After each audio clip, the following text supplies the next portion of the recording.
Yo, RS125Fi again and again mga bossing.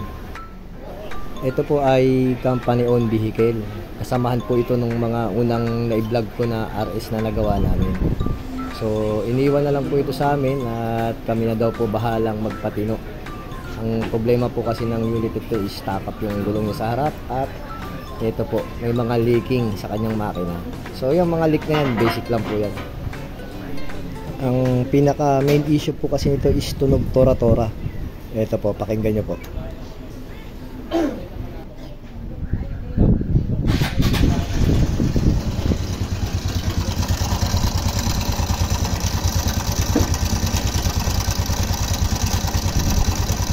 So pagka nakarinig po kayo ng ganitong klaseng tunog sa motor nyo, ang possible isip po nyan is tensioner set, roller set at timing chain po. So ito po yung mga parts na kailangan nating palitan. Ito po yung nagkukos ng ingay ng makina ni sir. Ito po yung mga roller, tensioner set, timing chain set.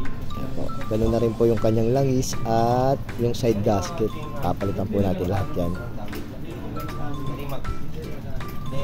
Ito pong mga to is common issue na po ito ng mga RS125, XRM125Fi. So hindi na po ito bago. Kasama na po ito sa maintenance na kailangan yung budgetan sa motor nyo kung kayo po ay naka RS at XRM125Fi. So ito po yung mga parts na ipapalit natin. All genuine po yan, original from Honda po. Para po dun sa mga malalayo, mga taga-probinsya na nakakapanood nitong video ko at naghahanap po ng mga original or genuine parts ng RS or XRM125Fi or kahit na anong motor po ni Honda, baka po meron kami. Available po yan sa aming Shopee store mga sir.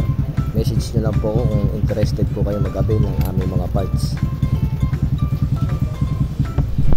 Sa mga gusto naman pong mag-visit dito sa aming physical store para magpa-service or maintenance ng kanilang unit, ang pin nyo lang po sa inyong Waze or Google Map, Armind Motorcycle Shop. Along Commonwealth Avenue po yan mga sir. Ito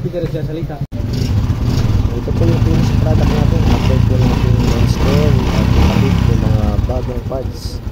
Pakinggan nyo po yung tunog kanina sa tunog ngayon.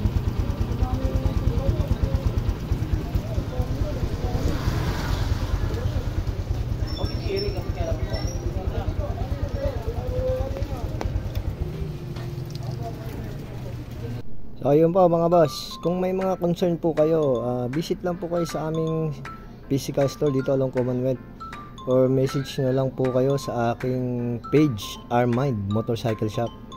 Maraming salamat po.